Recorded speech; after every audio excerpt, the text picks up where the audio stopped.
The pace of hiring in March was down from previous months. The Labor Department says the unemployment rate fell, though, to 8.2% last month. Employers added 120,000 jobs to payrolls. The jobless rate stands at the lowest level since January 2009.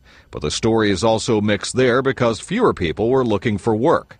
Still, the economy has added more than 850,000 jobs since December, the best 4-month string of hiring in 2 years.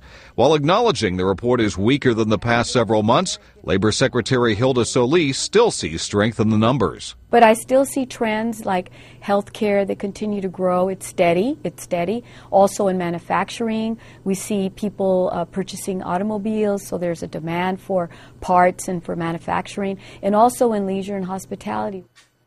Despite the drop in hiring, the mood across the country has been improving. I mean, I think in 2008 and 2009 there was sort of a shock throughout America where people just, so many people were losing their jobs and everything that people were just afraid of what was going to be next, what was going to happen to them.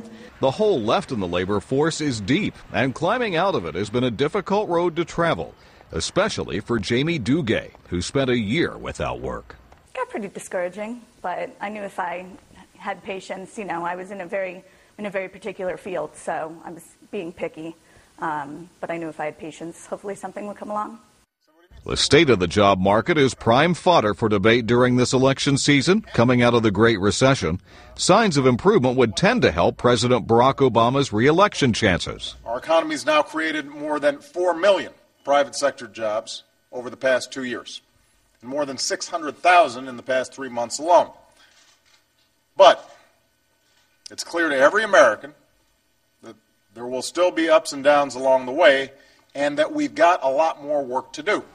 Likely Republican challenger, former Massachusetts Governor Mitt Romney, criticizes the administration, blaming the president for subpar growth and persistent unemployment. President Obama thinks he's doing a good job.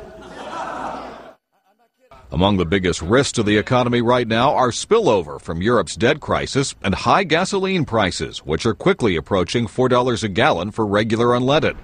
That could weigh heavily on the jobs outlook in the coming months. Reaching those levels will certainly slow down leisure spending, keep those vacations much closer to home. That impact is certainly going to hurt leisure jobs, leisure employment. Wall Street will have to wait until Monday to trade stocks on this number because of the Good Friday market holiday.